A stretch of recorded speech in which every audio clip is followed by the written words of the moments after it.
వీళ్ళందరినీ కూడా ఆయా సమయాల్లో వాడుకున్నాడు. సంఘ ఆవిష్కరణ కోసము, సంఘ సంస్కరణ కోసము.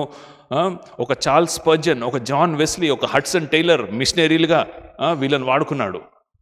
అయితే వీళ్ళందరినీ కూడా దేవుని యొక్క రాజ్యాన్ని లేకపోతే సువార్తను ప్రకటించే విషయంలో వాడుకున్నాడు. కానీ దేవునిని అద్దం పట్టేలా అంటే ఇది అద్దం అనుకోండి. ఈ అద్దాన్ని ఇట్లా చూపిస్తే ఏం కనబడుతుంది? మన ముఖాలు మనకు కనబడతాయి, మన ప్రతిబింబం కనబడుతుంది. అయితే దేవుడు ఇలాంటి వాడయ్యా, యేసుక్రీస్తు ప్రభు ఇలాంటి వాడయ్యా, ఆయన క్యారెక్టర్ ఇలాంటిది, ఆయన గుణాతిశయాలు ఇలాంటివి, ఆయన లక్షణాలు ఇలాంటివి అని చెప్పడానికి దేవుడు ఒక్కడిని వాడుకోడు, ఒక గుంపుని వాడుకుంటాడు. ఆ గుంపునే, ఆ సమాజాన్నే మనము సంఘము అంటాము. సో సువార్త ప్రకటించడానికి, ఆయన నామాన్ని గురించి ఇతరులకు చెప్పడానికి దేవుడు ఇండివిజువల్స్ని వాడుకుంటాడు, వ్యక్తులను వాడుకుంటాడు, వ్యక్తిగతంగా వాడుకుంటాడు. కానీ దేవుని గుణాతిశయములు ప్రకటించడానికి మాత్రము ఇండివిజువల్ పనికిరాడండి. ఇండివిజువల్ సరిపోడు, ఒక వ్యక్తి సరిపోడు. ఒక గుంపు కావాలి, ఒక సమాజము కావాలి, ఒక సమూహము కావాలి. కాబట్టి ఆ సమూహాన్నే, ఆ సమాజాన్నే మనము బైబిల్ భాషలోను, మనకు అర్థమయ్యే భాషలోను సంఘము అంటాము. చెప్పండి, సంఘము అంటాము. సో ఈరోజు మన వాక్య అంశము ఏంటంటే సంఘము ఒక సమాజం.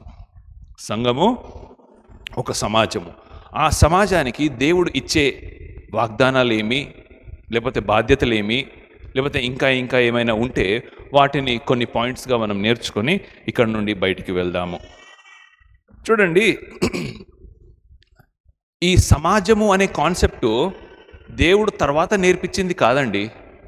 దేవునిలోనే ఒక సమాజం ఉంది. ఏంట సమాజము?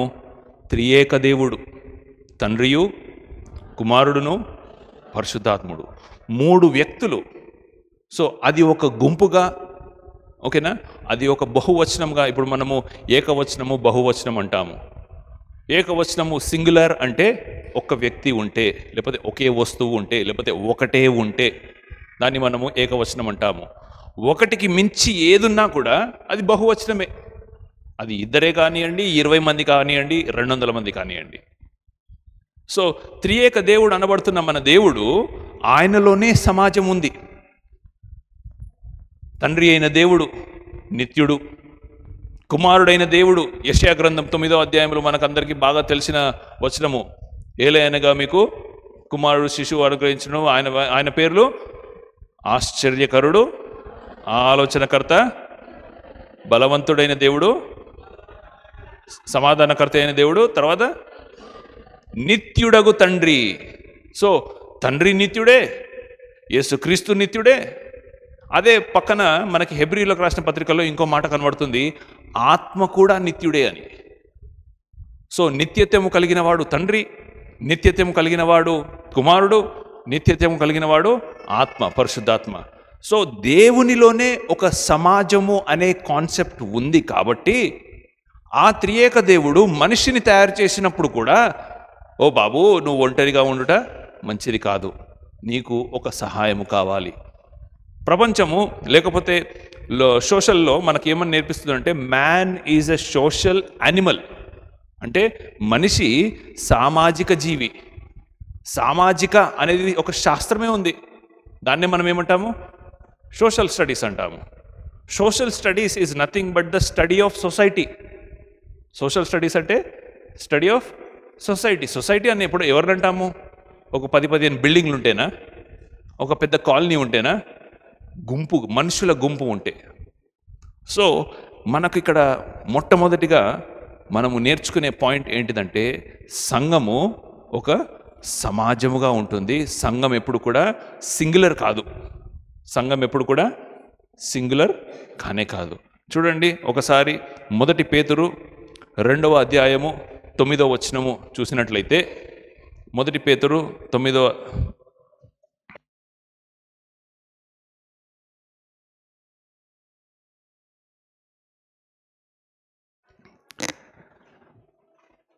అయితే మీరు చీకటిలో నుండి ఆశ్చర్యకరమైన తన వెలుగులోనికి మిమ్మును పిలిచిన వానే గుణాతిశయములను ప్రచురము చేయు నిమిత్తము ఏర్పరచబడిన వంశముగాను, రాజులైన యాజక సమూహముగాను, పరిశుద్ధ జనముగాను, దేవుని యొక్క సొత్తైన ప్రజలనై ఉన్నారు. కాబట్టి మీరు పక్కన పెడదాం ఇప్పుడు కొద్దిసేపు, దీని గురించి మాట్లాడతాను. చూడండి, దేవుడు అంటున్నాడు, ఎందుకు మిమ్మల్ని ఆశ్చర్యకరమైన వెలుగులోకి పిలిచానో తెలుసా? మీరు ఒక గుంపుగా కూడి, ఒక సంఘముగా కూడి, ఇంతకుముందు నేను మాటల్లో చెప్పాను, రాత్రికి రాత్రే ఒక సంఘం పుట్టుకొచ్చింది. పలానా పాస్టర్కి పలానా మ్యూజిషియన్స్కి గొడవ అవుతుంటే రాత్రికి రాత్రే ఆల్ ఇండియా లెవెల్లో అఖిల భారత కళాకారుల బృంద సంక్షేమ వగేరా వగేరా వగేరా అని ఇంత పొడు పేరుంది దానికి. అప్పటి వరకు అయితే ఈ రక్షణ టీవీలో దీన్ని డిబేట్ అవుతూ ఉంటుంటే అక్కడ ఒక పాస్టర్ గారు ఉన్నారు, మంచి పాస్టర్ గారు, ఆయన మంచి వేదాంత విద్య కలిగిన వారు. ఆయన అంటాడు, మాకు తెలియనివే ఎక్కడున్నాయండి? అఖిల భారత అంటే ఏంటిది? ఇండియా లెవెల్లో పాస్టర్ల కోసము, వైద్య కళాకారుల కోసము పోరాడే ఎప్పుడొచ్చిందండి ఇది? ఎప్పుడొస్తే మాకు తెలియకుండానే ఎక్కడ నడిచిందండి? ప్రపంచవ్యాప్తంగా లేకపోతే భారతదేశ వ్యాప్తంగా ఎన్నో సంఘాలు, ఎన్నో పాస్టర్లు, ఎన్నో మరి ఇబ్బందులకు ఇక్కట్లకు గురవుతున్నప్పుడల్లా ఎక్కడ నిద్రపోయిందండి ఇది అని అన్నాడు. అంతే కదా, రాత్రికి రాత్రే ఈ సంక్షేమ సంఘాలు పుట్టుకొస్తున్నాయి కదా. మరి ఆ సంఘం యొక్క ఉద్దేశాలు ఏంటిది అంటే వాళ్ళకు ఒక పర్పస్ ఉంటుంది. ఈరోజు మీరు ఎంతమందికి ఐడియా ఉందో లేదో కానీ, ఒక సొసైటీ కానీ, ఒక ట్రస్ట్ కానీ అది రిజిస్టర్ చేయాలి అంటే నాగరాజు గారికి తెలుసు, తర్వాత ఇంకా మీరు ఎవరైనా సొసైటీలో మెంబర్ ఉంటే మీకు తెలుస్తుంది. మీరు ఒక సంఘంగా ఏర్పడి మీరు చేసే ఉద్దేశం ఏంటి, పర్పస్ ఏంటిది అడుగుతారా లేదయ్యా? కంపల్సరీ నువ్వు పర్పస్ చెప్పాలి. మీరు ఒక సంఘంగా ఏర్పడుతున్నారు. సంఘం అంటే చర్చ్ కాదు. ఇప్పుడు బయట ఉన్నాయి కదా కాపు సంఘము, ఇంకేమేమో సంఘాలు, కులం మీద సంఘాలు ఉన్నాయి. భర్త బాధితుల సంఘం ఉంది తెలుసా? భర్త బాధితులైనా భార్య బాధితుల రెండు వచ్చినాయి. భార్య సతాయిస్తుంటే భర్త ఎక్కడ పోయి చెప్పుకోవాలో గోడు తెలియని వాళ్ళకు ఒక సంఘం ఉందంట. వీళ్ళు ఏం ఉరగదిస్తారో నాకు తెలియదు. సో ప్రతిదానికి ఒక సంఘం ఉంది. క్షమించాలి నేను ఇట్లా పదజాలం వాడుతుంటే, గుడ్డి వాళ్ళకు ఒక సంఘం ఉంది, కుంటి వాళ్ళకు ఒక సంఘం ఉంది. సాకేత్ ఉందా? సాకేత్, కప్రా దగ్గర సాకేత్ ఉంది. సాకేత్లో అది మన హైదరాబాద్లో మొదటి పొడవైన బిల్డింగ్ కట్టింది వాళ్ళేనట. 25 ఫ్లోర్స్ ఉన్నది అది. ఇప్పుడు గచ్చిబౌలిలో చాలా చాలా వచ్చేసాయి. ఆ సాకేత్ కాలనీ లోపట లేకపోతే ఆ టవర్స్ లోపట పని మనుషుల సంఘం ఉంది. పని మనుషుల సంఘం ఉంది. మెయిడ్స్, బాయ్ అంటారు కదా, వాళ్ళకు ఒక సంఘం ఉంది. వాళ్ళు హోలీ చేసుకుంటున్నారు. ఎందుకంటే మా క్రిస్టియన్ వాళ్ళు అక్కడ ఉన్న రోజులు ఏం చేశారంటే, అక్కడ 200 ఫ్లాట్లు, ఒక్కొక్క ఫ్లోర్కి 8 అయ్యా.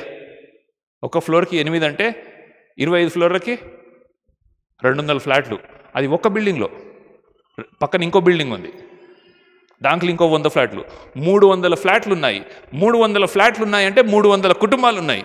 అదొక చిన్న ఊరు. దాంట్లో పని మనుషులకు ఒక సపరేట్ సంఘం ఉందంట. ఎవరైనా ఓనర్లు వాళ్ళ పని మనుషులను సరిగా ట్రీట్ చేయకపోతే వీళ్ళొచ్చి విప్లవం వర్ధిల్లాలి. సో ఈరోజు ప్రతి ఒక్కరికి ఒక సంఘం ఏర్పడింది కదా. ఆ సంఘం ఏర్పడిన తర్వాత దాన్ని అఫీషియల్గా ఉంచాలంటే గవర్నమెంట్తో నువ్వు రిజిస్టర్ చేసుకోవాలి.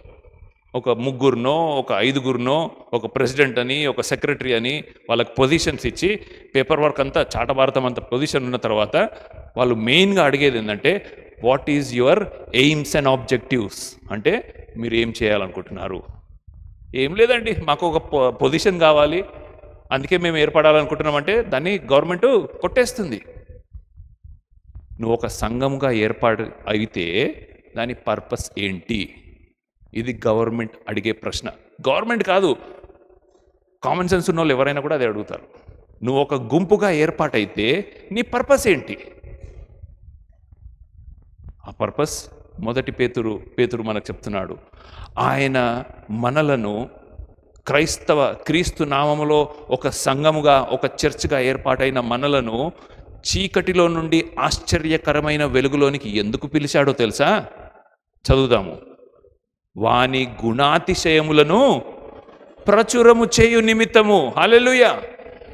సో ఎందుకు మనము సంఘంగా ఏర్పడుతున్నామండి? క్రీస్తు యొక్క గుణాతిశయములను సంఘముగా ఈ లోకానికి ప్రచురము చేయుట కొరకు. అది సంఘము యొక్క ముఖ్య ఉద్దేశం. ఒకసారి చూడండి, ద్వితీయోపదేశ కాండము 10వ అధ్యాయము 21వ వచనము చదవక ముందు మీకు ఒక మాట చెప్తా.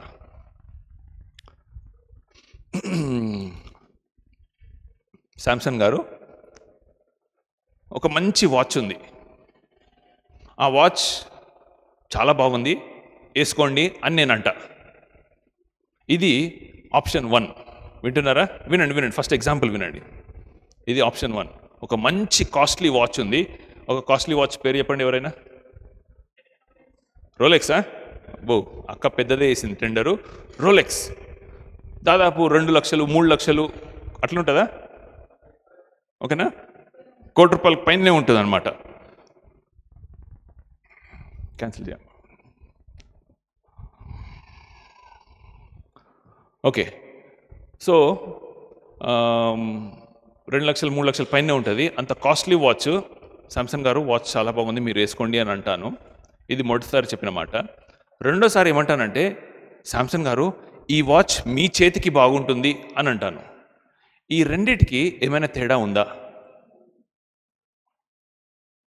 కొంచెం మీరు పదజాలాన్ని జాగ్రత్తగా వాడాలి.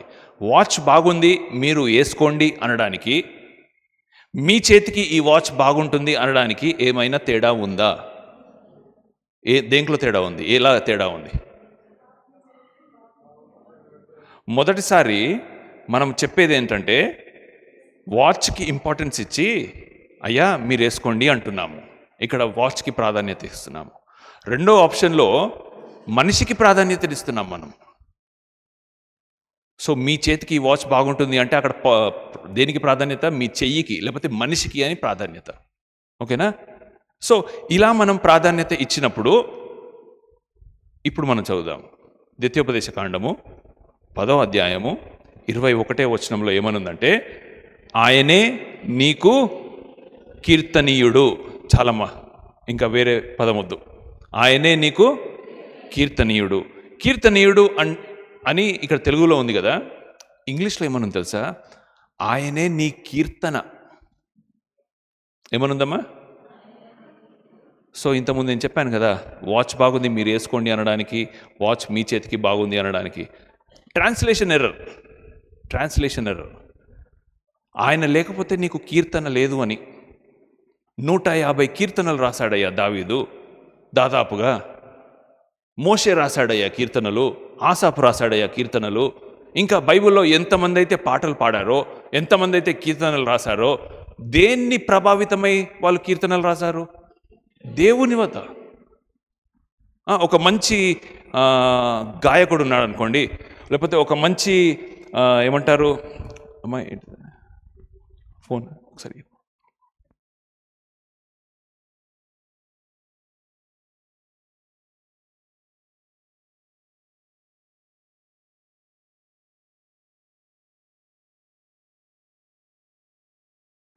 ఆయనే నీ కీర్తన అనడానికి, ఆయన కీర్తనీయుడు అనడానికి తేడా అంతగా ఉందండి. ఎందుకు అని అంటున్నానంటే,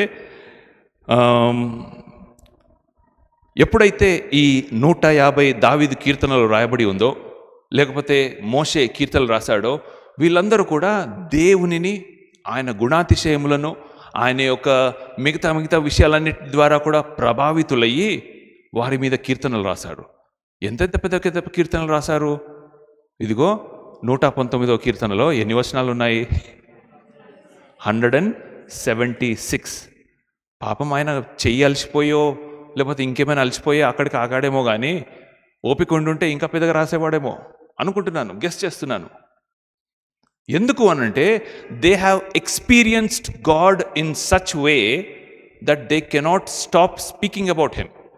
అంటే దేవునిని వాళ్ళు ఎంతగా అనుభవించారంటే, ఎంతగా రుచి చూచి ఎరిగారంటే, ఆయన గురించి రాయటం మేము ఆపలేము. ఒక పాట రాస్తుంది కదా, పదములు చాలని ప్రేమ ఇది అని చెప్పి. ఆ పాటలో ఏమని అంటాడు చెప్పండి? ఆకాశమంతయు ఒక పుస్తకముగా మార్చి, సముద్రపు నీరంతా కూడా ఒక సిరాగా మార్చిన, ఈ చెట్ల కొమ్మలన్నిటినీ కూడా కలాలు అంటే పెన్స్ లాగా మార్చి, నేను అదంతా ఫినిష్ అయ్యేంత వరకు రాసినా కూడా దేవుని గురించి రాయటం యొక్క ఇంట్రడక్షన్ కూడా కంప్లీట్ కాదు అని అంటాడు ఒక కవి. సో అంత అంత ఔన్నత్యమైనది, అంత గొప్పది ఆయన యొక్క మరి ఏమంటారు ఆయన ఔన్నత్యము. అందుకనే పేతురు ఇక్కడ అంటున్నాడు, సంఘముగా దేవుడు మనలను ఏర్పాటు చేసుకున్నాడు. ఇంతకుముందు నేను చెప్పాను కదా, సింగిల్గా ఇది వర్కౌట్ కాదు. ఒక మనిషి దేవుణ్ణి రిప్రజెంట్ చేయలేడు, ఒక సెలబ్రిటీ పాస్టర్ దేవుణ్ణి రిప్రజెంట్ చేయలేడు. ఒక సంఘం మాత్రమే రిప్రజెంట్ చేస్తుంది. దానికి ప్రూఫ్ కూడా ఇదే వచనంలో ఉంది. ఇంగ్లీష్లో మనము కలెక్టివ్ నౌన్ అంటాం, తెలుసా? అంటే కలెక్టివ్ నౌన్ అంటే, నౌన్ అంటే నామవాచకము, కలెక్టివ్ అంటే గుంపుకు సంబంధించిన నామవాచకము, అంటే బహువచనానికి సంబంధించిన నామవాచకాలు. ఇక్కడ ఏమేమి ఉన్నాయి చూడండి. 1 పేతురు 2వ అధ్యాయం 9వ వచనంలో, మిమ్మల్ని దేవుడు ఏర్పరచబడిన వంశము. వంశము అంటే సింగిల్ పర్సనా? గుంపు. యాజక సమూహము. సమూహము అంటే సింగిల్ పర్సనా?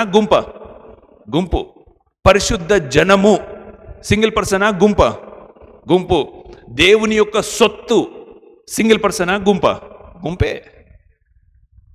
సో ఎందుకు పేతురు ఇక్కడ అంటున్నాడంటే, దేవుని యొక్క గుణాతిశయములు పరిచయం చేయాలి అంటే, వాటిని ప్రతిబింబించాలి అంటే, ఒక వినయ్ వల్ల అవ్వదు, ఒక రాజు వల్ల అవ్వదు, ఒక నాగరాజు వల్ల అవ్వదు, ఒక సతీష్ కుమార్ పాస్టర్ వల్ల అవ్వదు, ఒక ప్రేమ్ కుమార్ వల్ల అవ్వదు, ఒక దినకరన్ వల్ల అవ్వదు, ఒక బెన్నీ హిన్ వల్ల కూడా కాదు, ఒక మనిషి వల్ల కానే కాదు. మనిషి వల్ల ఏమవుతుంది? సువార్త పరిచర్య జరుగుతుంది. కానీ దేవునిని ప్రతిబింబించాలి అంటే, దేవుణ్ణి అద్దం పట్టినట్టు చెప్పాలి అంటే, అది సంఘం వల్లనే సాధ్యము. అందుకనే సంఘముగా కూడుట చాలా చాలా ప్రాముఖ్యత. అందువల్లనే సంఘముగా మనం ఉండుట చాలా చాలా అవసరము. రోమీయులకు రాసిన పత్రిక 1వ అధ్యాయం 20 ఉందా అమ్మా? ఆయన అదృశ్య లక్షణములు. దృశ్య అంటే ఏంటి? కనిపించేవి. అదృశ్య అంటే ఈ కనిపించనివన్నీ కూడా, అనగా ఆయన నిత్య శక్తియు, దేవత్వమును, జగత్ ఉత్పత్తి మొదలుకొని సృష్టింపబడిన వస్తువులు ఆలోచించటం వలన తేటపడుచున్నవి గనుక వారు నిరుత్తులై ఉన్నారు. అదృశ్య లక్షణములు అంటే ఆయన యొక్క దేవత్వం గురించి మాట్లాడాలన్నా, ఆయన నిత్యత్వం గురించి మాట్లాడాలన్నా కూడా ఇదన్నీ ఎవరు ప్రచురిస్తారట? సంఘమే ప్రచురిస్తుంది. సో సంఘము సమాజంగా కూడడం చాలా చాలా ప్రాముఖ్యం.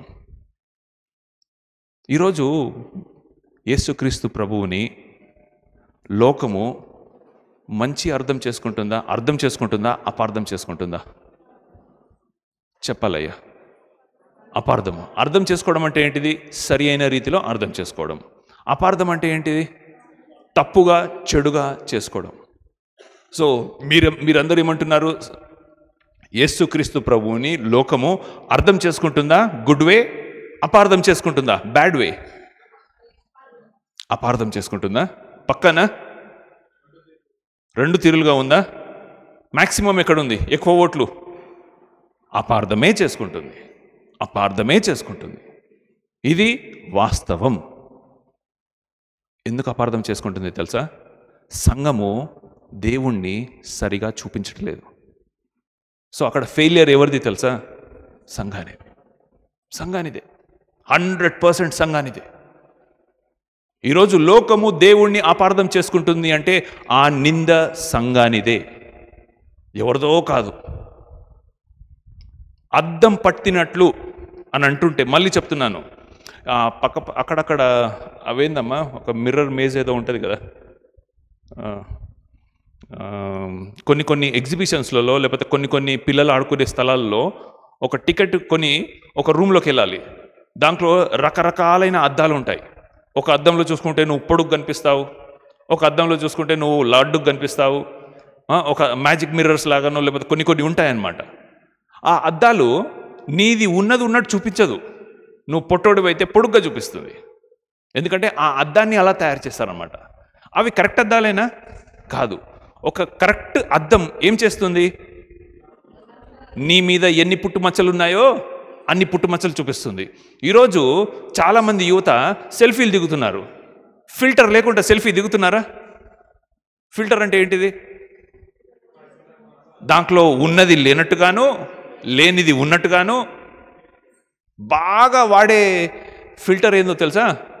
కుక్కమూతి. కుక్కమూతి అనగానే ఒక కుక్క లాంటి 2 చెవులు వస్తాయట, ఒక కుక్కది ఇట్లా వస్తుందంట, దాంతోనే ఫోటోలు దిగుతారు. అంటే దేవుడు ఇచ్చిన మనిషి మూతి మనకు నచ్చలే, అంతే కదా అర్థము? అవునా కదా?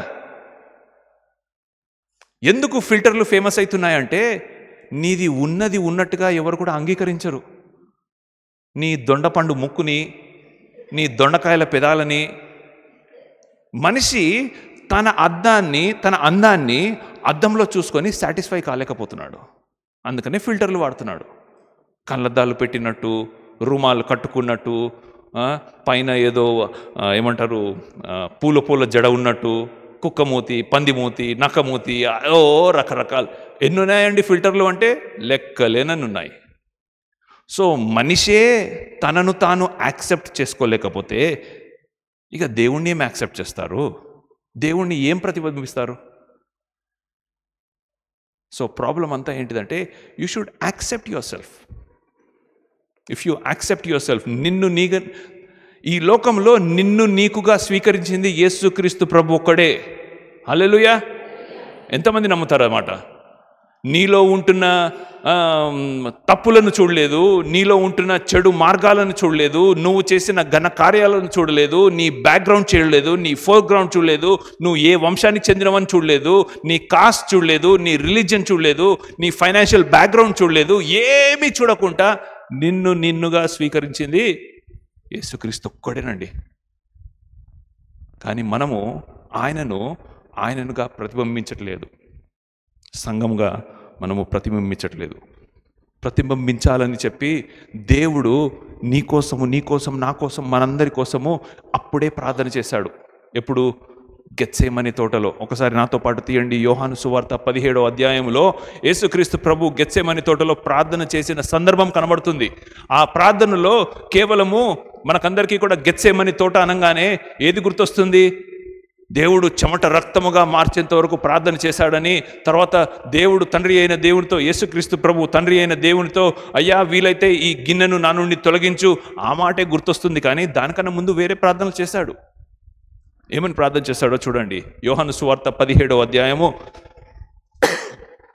18 నుండి, నీవు నన్ను లోకమునకు పంపిన ప్రకారము నేనును వారితో లోకమునకు పంపితిని, వారును సత్యమందు ప్రతిష్ఠ చేయబడినట్లు వారి కొరకై నేను ప్రతిష్ఠ చేసుకొని ఉన్నాను.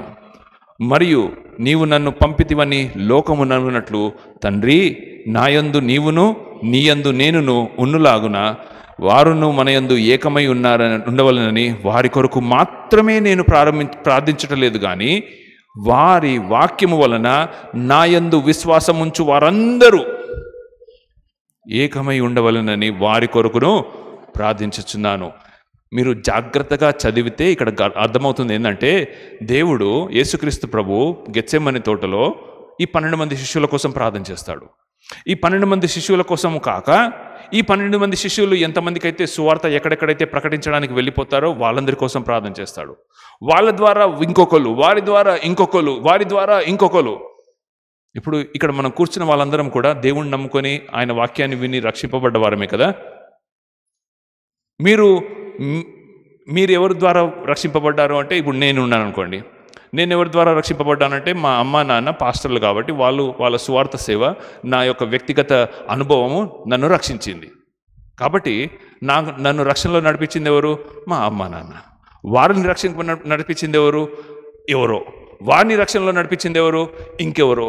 అలా మీరు మ్యాపింగ్ చేసుకుంటూ వెళ్తే 12 మంది శిష్యులు దొరుకుతారు. ఎందుకంటే యేసుక్రీస్తుని యొక్క సువార్తను లోకమంతటా కూడా ప్రచారం చేసింది మొట్టమొదటి జనరేషన్ 12 మంది శిష్యులు. సో ఆ మాట ఇక్కడ అంటున్నాడు దేవుడు. ఇదిగో ఈ 12 మందిని పంపిస్తున్నాను లోకంలోకి, వీరి కోసం మాత్రమే కాదు, వారును మనమయందు ఏకమై ఉండవలనని వారి కొరకు మాత్రమే నేను ప్రార్థించట్లేదు, వారి వాక్యము వలన, 21వ వచనము, వారి వాక్యము వలన అంటే ఈ 12 మంది శిష్యుల యొక్క వాక్యము వలన నా యందు అంటే యేసుక్రీస్తు యందు ఎవరెవరైతే విశ్వాసం ఉంచుతారో వారు కూడా ఏకముగా ఉండవలనని వారి కొరకును ప్రార్థన చేస్తున్నాను. సో నీకోసం నా కోసం కూడా 2000 సంవత్సరాల క్రితమే దేవుడు ప్రార్థన చేశాడు, ఒక సంఘముగా ఉండాలని చెప్పి. సో సంఘానికి దేవునికి యేసుక్రీస్తు ప్రభు వారికి ఒక అవినాభావ సంబంధం ఉంది, ఒక ఇర్రిప్లేసబుల్ రిలేషన్షిప్ ఉంది. అందుకనే మనము సంఘముగా, ఒక సమాజముగా పిలువబడ్డాము. రెండవది, సంఘము ఒక ప్రత్యేకమైన సమాజము, నార్మల్ సమాజం కాదండి, ఒక ప్రత్యేకమైన సమాజము. చూడండి, యేసుక్రీస్తు ప్రభువారు ఈ లోకానికి రాకముందు లేకపోతే వచ్చిన తర్వాత కూడా, వెళ్ళిపోయిన తర్వాత కూడా మనకు బైబిల్ ఏమని నేర్పిస్తుందంటే ఆయన పెళ్లి కుమారుడు, సంఘము పెళ్లి కుమార్తె లేకపోతే వధువు. ఎలాగైతే పెళ్లికి ముందు, నిన్ననే మా ఇంటికి ఒక బ్రదర్ వచ్చి కార్డు ఇచ్చి వెళ్ళాడు, 17వ తారీఖు పెళ్ళన్నా తప్పకుండా రావాలి అని చెప్పి. రీసెంట్గా పెళ్లి చేసుకున్న వాళ్ళు ఇక్కడ ఎవరైనా ఉన్నారా? లేకపోతే రీసెంట్గా మీ ఇంట్లో పెళ్ళిళ్ళు అయ్యాయా? కాలేదు. ఓకే, నాకున్న ఎక్స్పీరియన్స్తో చెప్తున్నాను, మీకు కూడా తెలుసు అనుకుంటున్నాను. నేనేంటంటే పెళ్ళి ఫిక్స్ అయిన తర్వాత ఒక వారం రోజుల ముందు, ఒక 2 వారాల ముందు, లేకపోతే ఒక నెల ముందు పెళ్లి కుమారుని కుటుంబము, పెళ్లి కుమార్తె యొక్క కుటుంబము ఒకటే ఫోకస్ ఉంటుంది. ఏంటా ఫోకస్ అంటే పెళ్ళి మంచిగా జరగాలి, గ్రాండ్గా జరగాలి, పెళ్లిలో ఎలాంటి మాట రాకూడదు. ఇక పెద్దలు ఉంటారే లేకపోతే తండ్రులు ఉంటారే, వాళ్ళందరూ ఖర్చులకు సంబంధించి ఫైనాన్షియల్గా అన్ని చూసుకుంటూ ఉంటారు. తల్లులు ఉంటారే ఏర్పాట్ల గురించి చూసుకుంటూ ఉంటారు. పిల్లలు ఉంటారే ఏం చేస్తారో నాకు తెలియదు నిజంగా.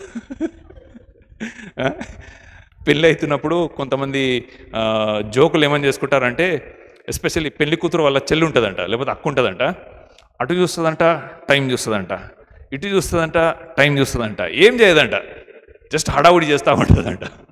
సరే, కానీ పెళ్లి కొడుకు పెళ్లి కూతురు ఏం చేస్తారో తెలుసా? పోనీ నేనేం చేశానో తెలుసా? ఆ నెల రోజులు ఫుల్ జిమ్కి వెళ్ళినా, ఫుల్ బాదం పప్పు, మినపప్పు, ఆ పప్పు, ఈ పప్పు, గన్నేరు పప్పు కాదు కానీ బాగా పప్పులు తిని ఫుల్ ఏంటిది గ్లామర్ పెంచుకోవడానికి. మరి స్త్రీలు ఏం చేస్తారో నాకు తెలియదు, నువ్వేం చేయలేదు, అండ్ న్యాచురల్ బ్యూటీ ఆమె. అంటే ఇక్కడ ఏమంటున్నానంటే వధువు కోసము వరుడు సిద్ధపడతాడు, మరి ఎక్కువగా వరుని కోసము వధువు సిద్ధపడుతుంది. పరిశుద్ధతలోను, పవిత్రతలోను, అవుట్వర్డ్ అపియరెన్స్లోను, ఇన్వర్డ్గాను, మెంటల్గాను, ఫిజికల్గాను, మనం విశ్వాసులు కాబట్టి స్పిరిచువల్గాను సిద్ధపడుతుంది.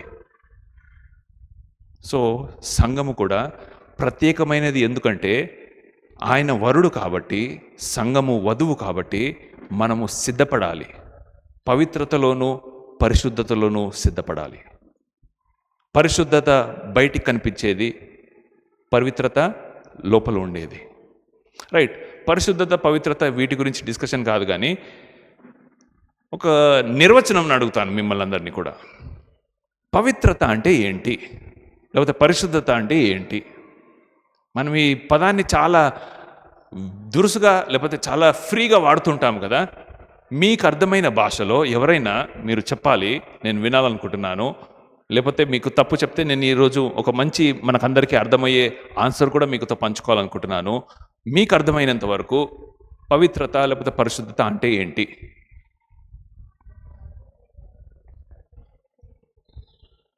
క్లీనినెస్సా, ఇల్లు తుడుచుకోవడమా? ఓకే, అది పరిశుద్ధత. ఓకే, పవిత్రత అంటే పోనీ పవిత్రత మన అంతరంగం గురించి మాట్లాడదాము. సరే, ఎక్కడ క్వశ్చన్ లేచి ఎక్కడ మిమ్మల్ని ఇబ్బంది పెడతానో అని ఒక నానుడి అయితే ఉంది, ఒక ఫీలింగ్ అయితే ఉంది, కాబట్టి నేనే చెప్తాను ఆన్సర్. చాలాసార్లు మనం అనుకుంటాము పవిత్రత అంటే పాపానికి దూరంగా ఉండుట, అంతేనా? లేకపోతే మైలకు, లేకపోతే ఎనీథింగ్ విచ్ ఈస్ సిన్ఫుల్, దాన్ని మనం దూరంగా ఉంచితే అది పవిత్రంగా ఉండడం అనుకున్నట్లయితే పప్పులో కాలేసినట్టే కదా. మళ్ళీ ఆన్సర్ ఏందో చెప్పు. నువ్వు ఇట్లా ఇట్లా అన్నావు కదా, అవునని నాతో ఏకీభవించినావు కదా, సో నేను అనుకుంటున్నాను నీకు ఆన్సర్ తెలుసని. చెప్పు ఆన్సర్ ఏంటిదో. ఓకే, నేను చెప్తాను, పర్వాలేదు, ఇబ్బంది పడవద్దు. ఎందుకు ఆ మాట అంటున్నానంటే, ఇప్పుడు మనము కొంచెం వెనకాలకి వెళ్దాము, ఆదికాండానికి వెళ్దాము. పాపం ఈ లోకంలో ఎప్పుడొచ్చింది? ఆదాము అవ్వలతోని సాతాను ప్రేరేపించి పాపం చేయించాడు. అయితే ఆ పాపము రాకముందే దేవుణ్ణి దూతలు పరిశుద్ధుడు పరిశుద్ధుడు పరిశుద్ధుడు అని ఎందుకన్నాయి?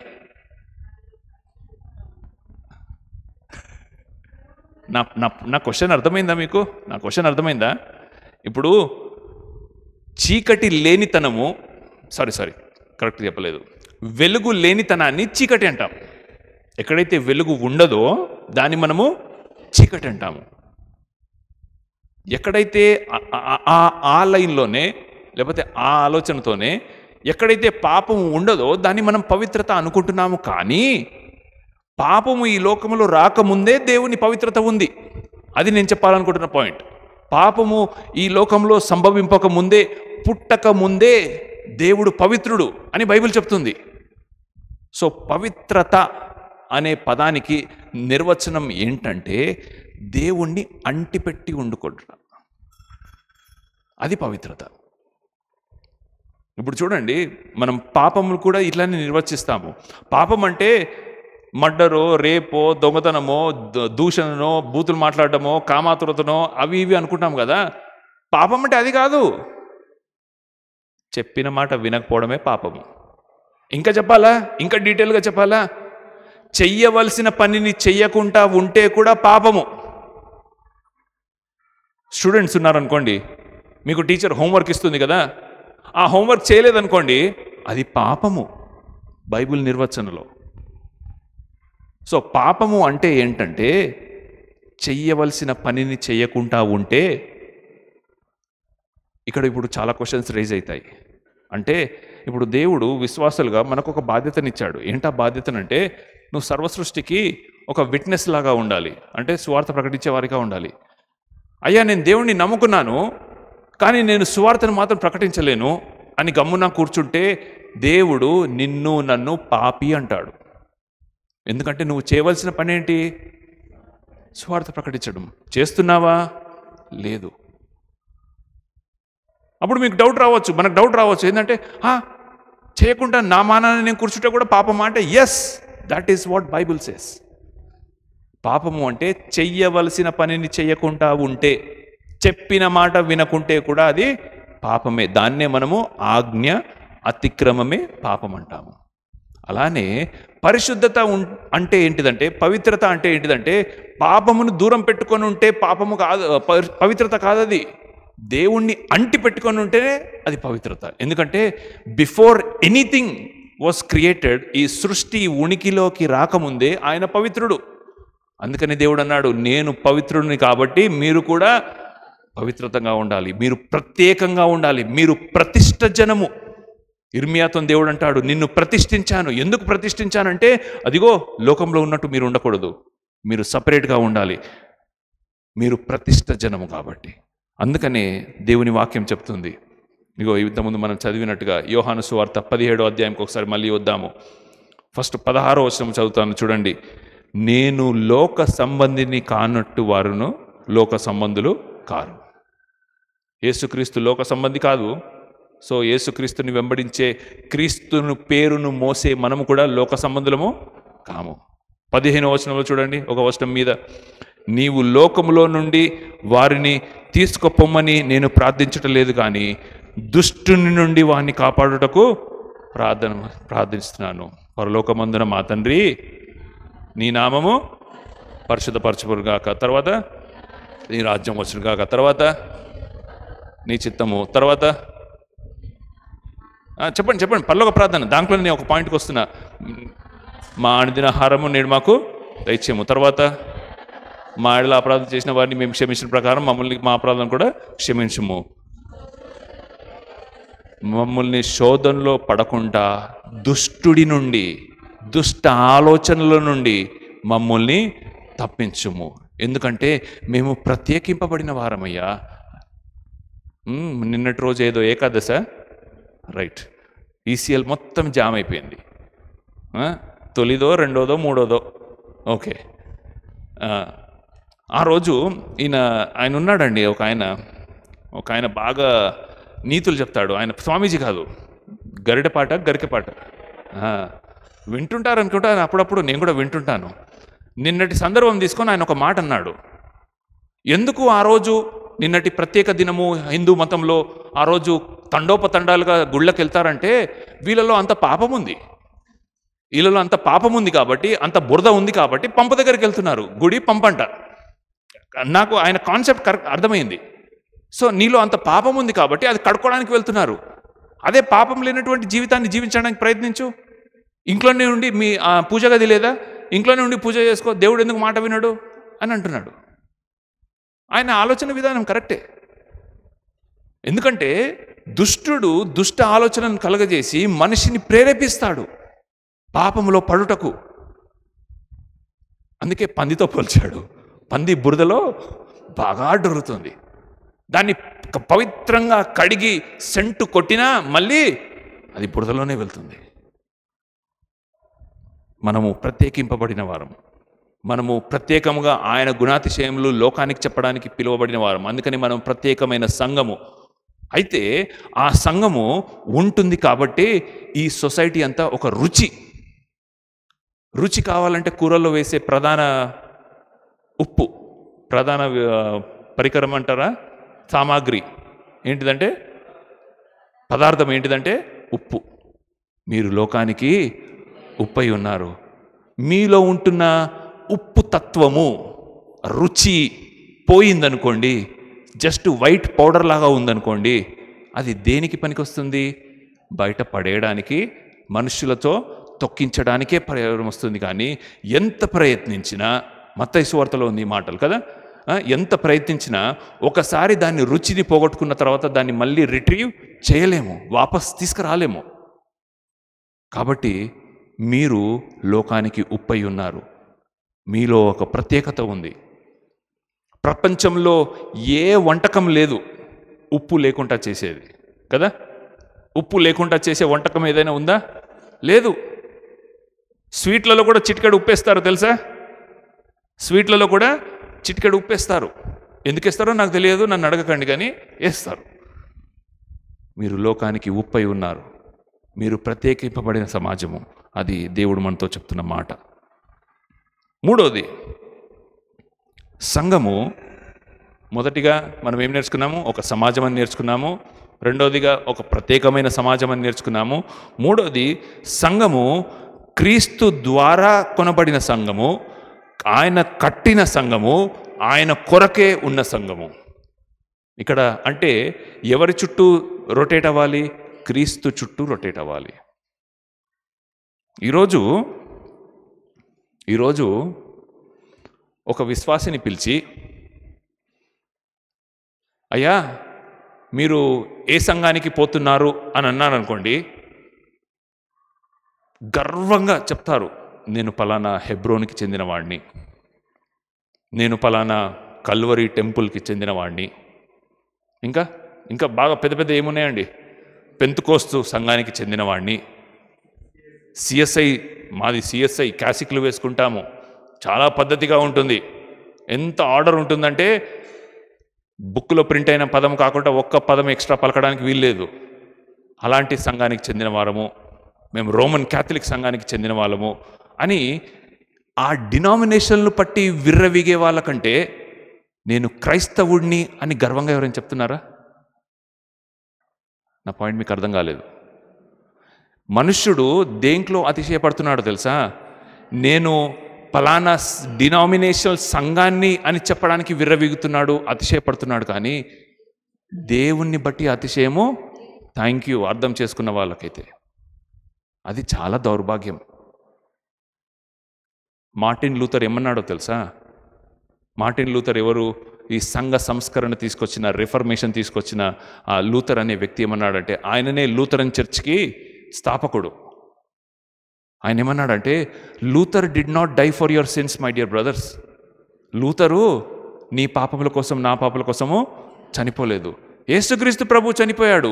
మీరు మాది లూథరన్ సంఘము, బాప్టిస్ట్ సంఘము, సిఎస్ఐ సంఘము అని డినామినేషన్ పేర్లు బట్టి మీరు అతిశయపడకండి. అతిశయపడ్డారా?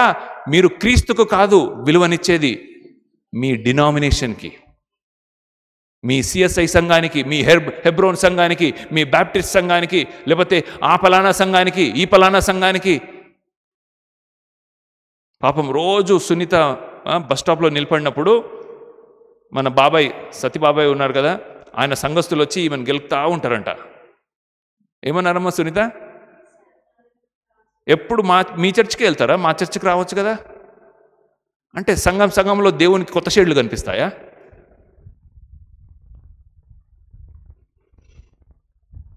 ఏం స్టోరీ అమ్మా అది? పొద్దున చెప్పింది భలే చెప్పాడమ్మా, పిచ్చోళ్ళు అయిపోతారు. పాస్టర్ గారు చెప్పారంట, ఒక ఆయన రోడ్డు వేసుకుంటూ పోతుంటే చెట్టు అడ్డం వచ్చిందంట. నా స్టోరీ కాదమ్మో, రోడ్డు వేసుకుంటూ పోతా ఉంటుంటే చెట్టు అడ్డం వచ్చిందంట. చెట్టులో గూడు ఉందంట, గూడులో పిల్లలు గుడ్లు పెట్టిందంట తల్లి పిట్ట. అయితే ఈ చెట్టు కొట్టేవానికి కొద్దిగా జాలి కలిగింది, అయ్యో గుడ్లు ఉన్నాయి కదా, మనం ఇంకా ముందుకు వెళ్ళి రోడ్డు వేసుకొని వచ్చేద్దాము. రోడ్డు వేసుకొని వచ్చేసే కల్లా అప్పటికల్లా తర్వాత ఏమైనా సెట్ అవుతుందేమో అని చెప్పి వాళ్ళు రోడ్డు వేసుకొని ఒక 2 నెలల తర్వాత వచ్చిన తర్వాత ఆ గుడ్లు పొదిగి పిల్లలు బయటికి వచ్చి ఎగిరిపోయాయి కూడా. ఎగిరిపోయిన తర్వాత ఆయన చెట్టు కొట్టడానికి వచ్చేటప్పుడు ఆ గూడు కోసం చూస్తే, నిజమేనా? విన్నారా ఇదంతా? ఆ గూడులో ఏ తెగులు నీ గుడారము సమీపించదనే వాక్యం కలిగిన పేపర్ ఆ గూడులో ఉందంట. పిచ్చోళ్ళలాగా చప్పట్లు కొడుతూనే ఉన్నారు ఇట్లా. మా పాస్టర్ గారు ఎంత పెద్ద వాక్యం చెప్పాడు. ఏమన్నా సెన్స్ ఉందా? వాక్య వక్రీకరణ అంటారు దాన్ని. తర్వాత జీవరత్నం అన్నాడు, అయ్యా మీకు బిగ్ పాయింట్ అర్థం కావట్లేదు. లాస్ట్కి ఆయన ఒక మాట అన్నాడు, మా బుక్ స్టాల్లో అలాంటి వాక్య ఫ్రేములు ఉన్నాయి, కొనుక్కోండి అన్నాడట. సో అదొక బిజినెస్ ట్రిక్.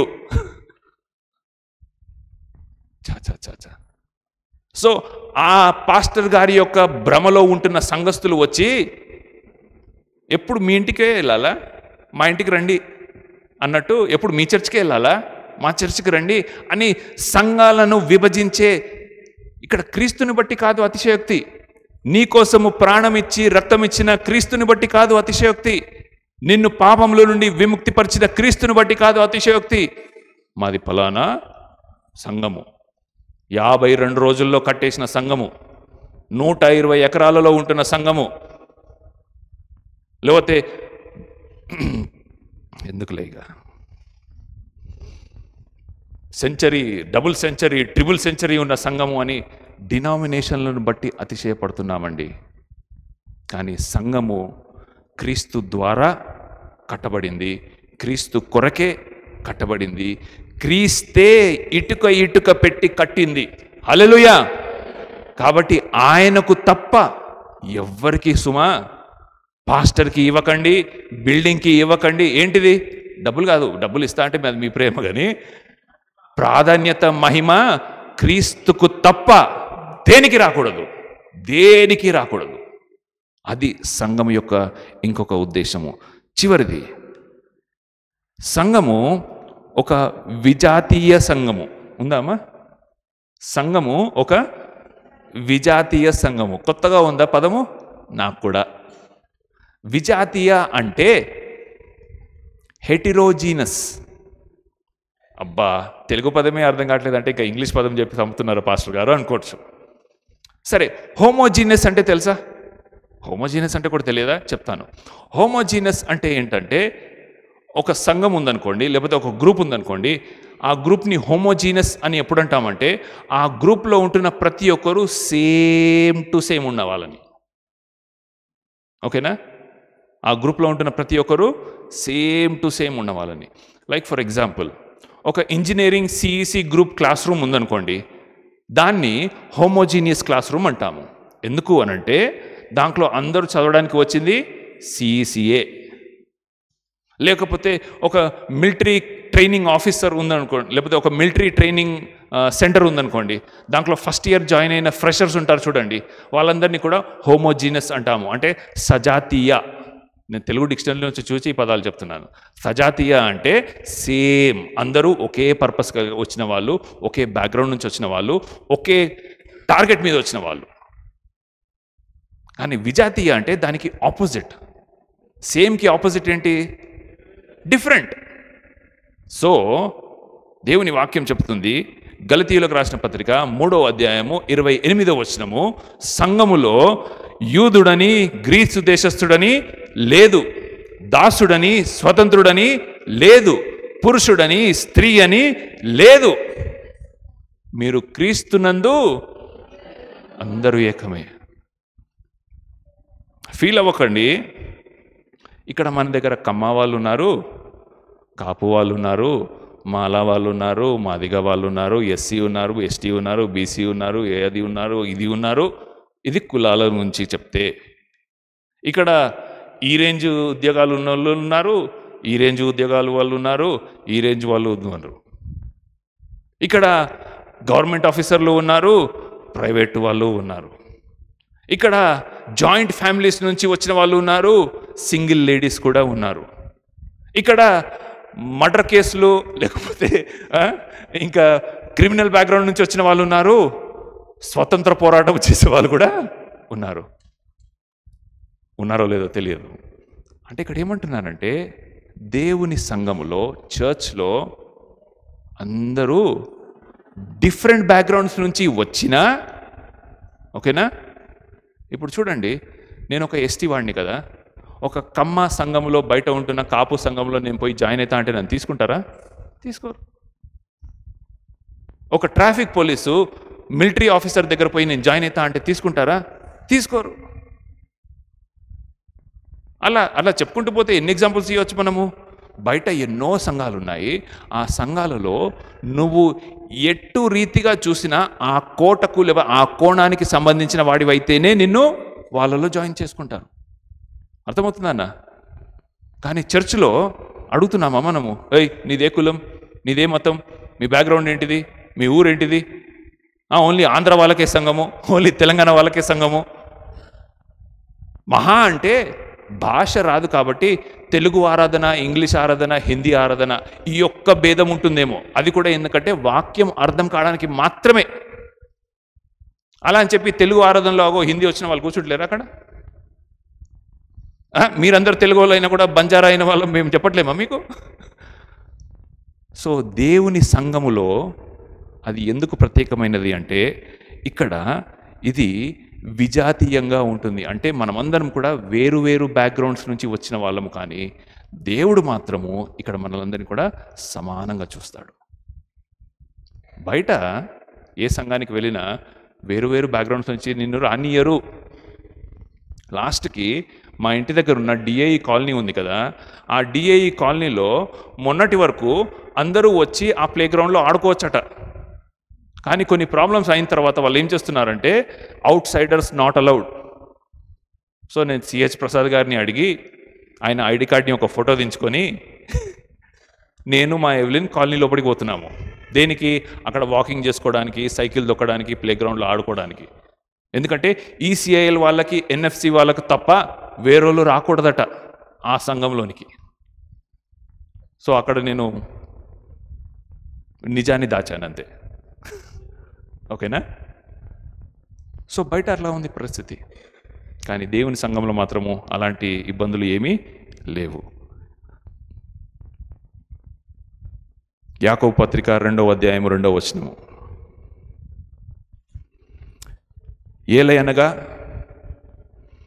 ఎలాగనగా బంగారు ఉంగరము పెట్టుకొని ప్రశస్త వస్త్రములు ధరించుకొనిన ఒకడు మీ సమాజంలోనికి వచ్చినప్పుడు మురికి బట్టలు కట్టుకొనిన దరిద్రుడు లోపలికి వచ్చిన ఎడల మీరు దేవునికి ఎంత జ్ఞానము చూడండి. మనం చేయకముందే ఇట్లాంటి మీ వాలకం ఇలా ఉంటుందని చెప్తున్నాడు. మీరు ఎవరిని ప్రశంసిస్తారు, ఎవరిని సన్మానిస్తారు? ప్రశస్త వస్త్రములు ధరించుకున్న వాణిని చూచి సన్మానించి నీవిక్కడ మంచి స్థలమందు కూర్చుండమని చెప్పి, ఆ దరిద్రునితో నీవు అక్కడ కూర్చోమని, లేకపోతే కూర్చోమని కూడా కాదు, అక్కడ నిలువమని లేక ఇక్కడ పాదపీఠము దిగువన కూర్చుండమని చెప్పిన ఎడల మీ మనస్సులలో భేదములు పెట్టుకొని మీరు దురాలోచన విమర్శన చేసిన వారగుదురు కారా. దేశభక్తిని చాటగలిగే ఏకైక దైవభక్తి కలిగిన సమాజము క్రీస్తు యొక్క సంఘము. 2 నిజమైన సంఘటనలు జరిగినాయి, చెప్తాను వినండి. 2 సంఘటనలు నా ఎక్స్పీరియన్సెస్ కాదు, వేరే పాస్టర్స్కి జరిగిన సంఘటనలు. ఒకటి మన భారతదేశంలోనే జరిగింది, ఇంకోటి అమెరికాలో జరిగింది. మొదట ఏది చెప్పాలి? భారతదేశంలో చెప్పాలా? ఒక పాస్టర్ గారు ఒక యూత్ క్యాంప్కి వెళ్ళాలి. ఆ యూత్ క్యాంప్కి వెళ్ళి అక్కడ 2 రోజులు సువార్త ప్రకటించాలి, లేకపోతే యూత్కి కావాల్సిన వాక్యం చెప్పాలి. అయితే మొదటి రోజు అయిపోయింది, 2వ రోజు పాస్టర్ చేంజ్ అయ్యాడు. అయితే ఈ పిల్లలు యూత్కి వచ్చిన వాళ్ళందరూ కూడా పొద్దున్నే లేచి ఫస్ట్ కాలకృత్యాలు చేసుకోవాలి కదా. కాలకృత్యాలు చేసుకోవాలంటే బాయ్స్ యొక్క బాత్రూమ్ అంతా జామ్ అయిపోయిందంట. జామ్ అయిపోతే ఏమైంది అంటే సెప్టిక్ ట్యాంక్ నిండిపోయి ఓవర్ఫ్లో అయిపోయి మొత్తం ఆ పరిసరాలంతా కూడా భయంకరమైన కంపు. అయితే వెంటనే వాళ్ళకి వీళ్ళకి ఫోన్ చేస్తే 2 మనుషులు వచ్చారు. 2 మనుషులు వచ్చేసి మంచి కూలింగ్ గ్లాసెస్ వేసుకొని కిరోసిన్ ఆయిల్ మొత్తం కూడా పూసుకొని ఆ సెప్టిక్ ట్యాంక్లో తిరిగి ఆ సెప్టిక్ ట్యాంక్లో ఉంటున్న పెంట, మనిషి యొక్క వ్యర్థము బకెట్లుగా ఒక ఆయన తీసి ఇస్తుంటే ఇంకొక ఆయన తీసి అంత దూరంలో పడేస్తున్నాడు. బకెట్లుగా తీస్తుంటే అంత దూరం పడేస్తున్నాడు. అలా ఒక 2 గంటలు అయిన తర్వాత ఇక్కడ అందరూ కూడా ఎవరైతే బాత్రూంలకి స్నానాలకి వచ్చి ఉన్న యవనస్తులందరూ కూడా నిలబడి చూస్తూ ఉన్నారు ఇదంతా కూడా. ఎందుకంటే ఆ ఆర్గనైజర్ కూడా చూస్తూ ఉన్నాడు, పేట పని చేసే వాళ్ళని చూస్తూ ఉంటుంటే లాస్ట్కి ఆ ఆర్గనైజర్ అన్నాడంట, ఇంకా చాలు బ్రదర్, సరిపోతుంది అన్నాడంట. ఇక్కడ నిలబడ్డ వాళ్ళందరికీ కూడా ఏంది పెంట పని చేసేవాడిని, పీతి పని చేసేవాడిని బ్రదర్ అంటున్నాడు అంటే, ఆ రోజు మాట్లాడడానికి వచ్చిన స్పీకర్ వాళ్ళిద్దరు పాస్టర్లు ఆ సెప్టిక్ ట్యాంక్ నిండిపోతే బకెట్లు పెంట తీసేసి బయట పడేస్తున్నారు. తర్వాత వాళ్ళు స్నానం చేసుకొని వచ్చి ఆ రోజు వాళ్ళు వాక్యం చెప్తే కూర్చున్న వాళ్ళందరికీ దిగిపోయింది. అర్థమైందా? దిగిపోయింది, బుల్లెట్ దిగినట్టు దిగిపోయింది వాక్యము. ఎందుకు? వాక్యము అలాగా చెప్పేవాళ్ళు చాలామంది ఉంటారే కానీ దాన్ని ఆచరణలో చేసేది చాలా తక్కువ మంది. ఇప్పుడు అమెరికాలో జరిగిన సంఘటన. అమెరికాలో ఒక ఆయన ఒక ఎక్స్పెరిమెంటల్ పాస్టర్. ఆయన ఎక్స్పెరిమెంటల్ పాస్టర్ అంటే ఏమని చెప్పవచ్చు తెలుగులో? బాగా ఎక్స్పెరిమెంట్స్ చేస్తూ ఉంటాడు. అంటే ప్రయోగాలు చేసే, ప్రయోగశాలలో చేసే ప్రయోగాలు కాదు, పుల్పిట్ మీద చేసే ప్రయోగాలు. ఆయన కావలసుకొని బిచ్చపోటి డ్రెస్ వేసుకొని వచ్చి అక్కడ గేట్ దగ్గర నిలబడ్డాడు. పెద్ద సంఘము, చాలా పెద్ద సంఘము.